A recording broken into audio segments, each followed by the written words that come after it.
Look at you coming back for another video. You're addicted. Me too. I'm obsessed with you. Thanks for coming back. Last Wednesday, I showed you how to make your own seamless template using Cricut Design Space, and you asked and you shall receive. I saw, why am I so greasy? Ooh. I saw you guys in the comments saying that you really wanted for me to do a more in-depth video on how to cut the file, how to glitter it, seal it, and apply it to your tumbler. So that is what this video is about. If you're confused and you want to know how to make the template, please go back to Wednesday's video. I'm very excited. Please, if you enjoy my content, like and subscribe. Hopefully I'm able to pop this up, because how embarrassing if I can't and I'm like, woo, woo, woo. Okay, I'm done. Anyway, thanks for watching. Leave me a comment. You guys already know how much I love reading your comments. And I have a really fun video planned for Saturday and next Wednesday. Wait, is this for Saturday? No, this is for Wednesday. For Saturday and Wednesday, you're not going to want to miss them. I love you. Besitos.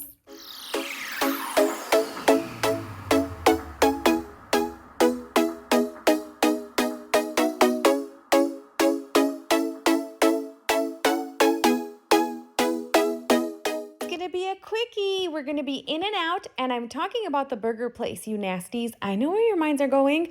Okay, everybody focus. We are going to use this 12 by 12 sheet from Recollections. Wow. You're in good hands coming to my YouTube channel. I am so smart, and I know my words. Hee hee. It is from Recollections. Once you have your template already made and you have it to the perfect size, you're going to go ahead and cut it. The machine is automatically going to place it on that top left corner. Just leave it there and place your paper accordingly. Now, as far as the settings that you want to use to cut them, I know that you're about to be like, what? But you want to do the washi sheet with the 0.08 mm. The reason we want to do this, we also want to switch our blade over to more pressure, is because you don't actually have to cut through the entire layer of everything. You're just cutting through the top layer. And because my skull hands have a lot of fine detailing, that washi tape option is going to make it so that it doesn't rip the paper when it's cutting those super fine lines. You know those intricate designs that have a lot of little detailing and your Cricut machine gets stuck on them and it starts ripping it?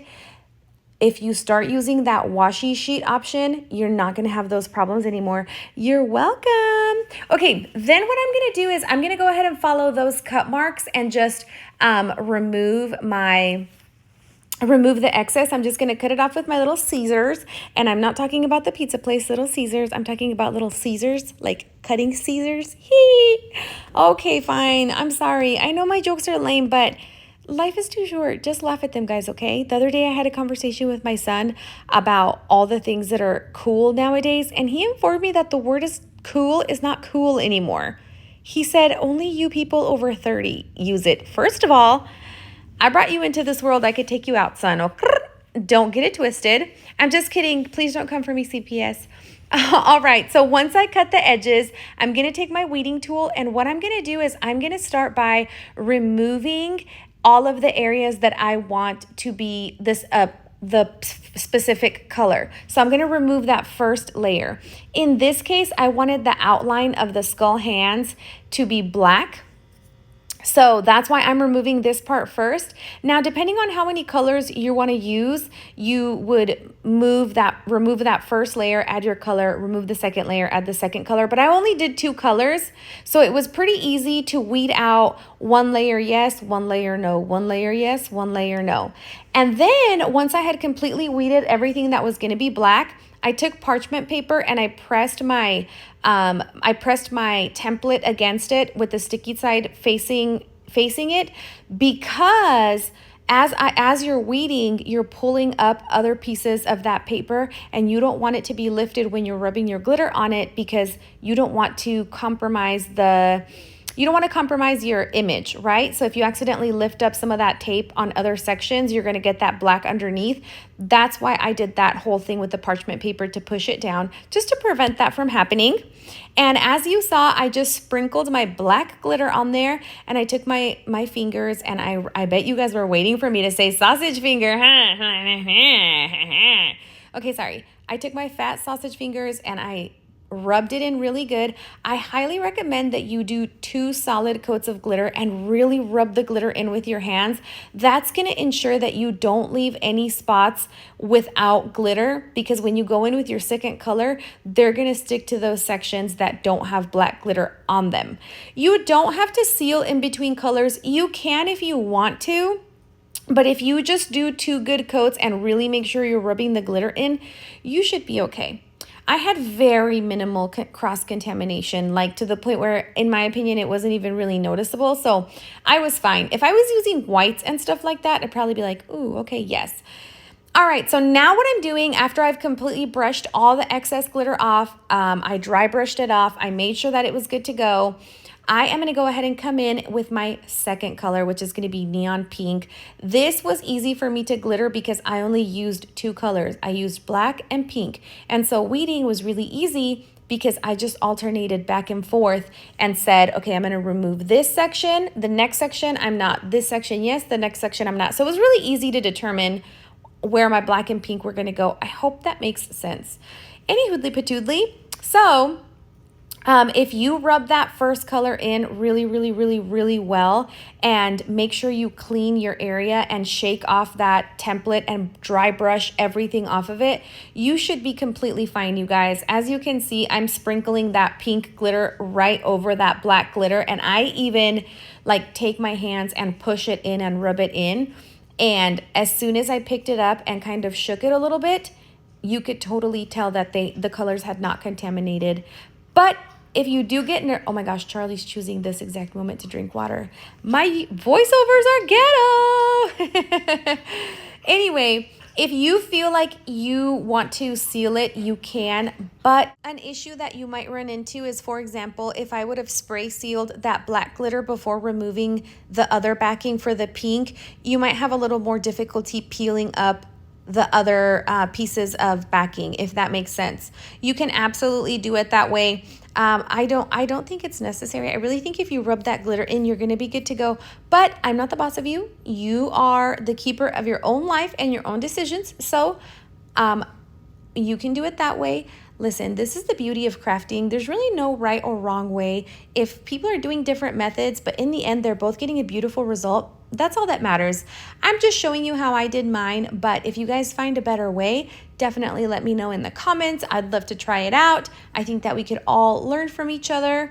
But anyway, so I originally was going to try to do a different pink on the inside of the skull hands, but last minute decided that I was too obsessed with how this neon pink looked. So I decided to go ahead and remove the rest of the pieces of that backing paper and decided to just go ahead and go right over with the exact same pink. Honestly, at first I was like, is this going to be kind of boring with just black and pink? But I really freaking love the contrast of the black and the pink. I think it looks so cool. I think this specific template needed that black to make those like skull hands kind of edgy. Once again, I'm going to dry brush again. And as you see, I'm tapping off the excess and now very little is coming off. That's when you want to take your polyacrylic sealer. I use the clear gloss. I get it from Lowe's. They carry Minwax.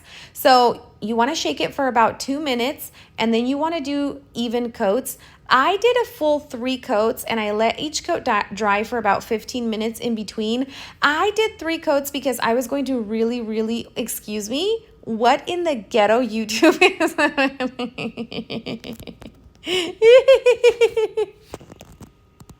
not even going to edit this out. Am I shaking it? Hold on. Let me go crop this. I'll be right back. Nothing to see here. Move along. I'm a very serious YouTuber.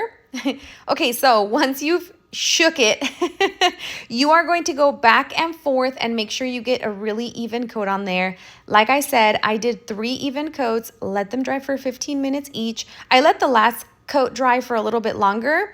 And then before I removed the backing, I wrapped it around my tumbler just to make sure my seams were gonna line up and to make sure that everything was gonna be perfect. This is how I do it, but you absolutely can do it a different way if it's easier for you.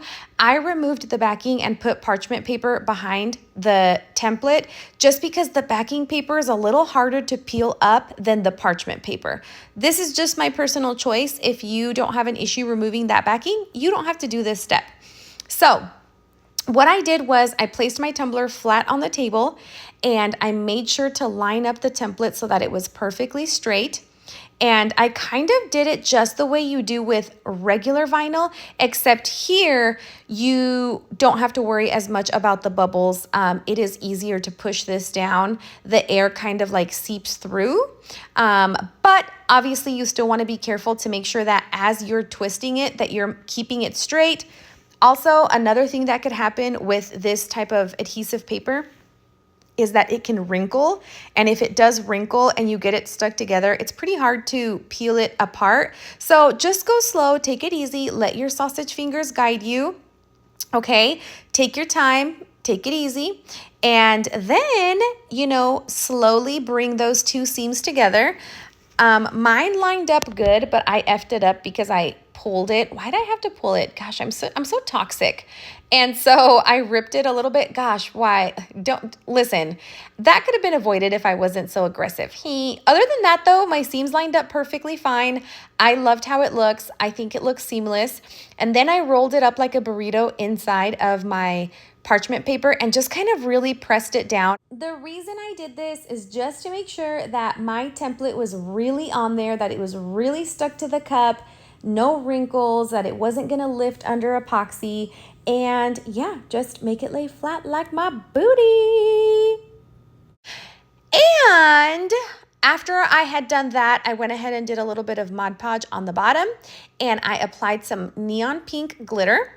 I sealed with epoxy, and yeah, this was the final product, you guys. I didn't go too much into detail about other stuff because really this tutorial was about how to glitter, seal, and apply the template.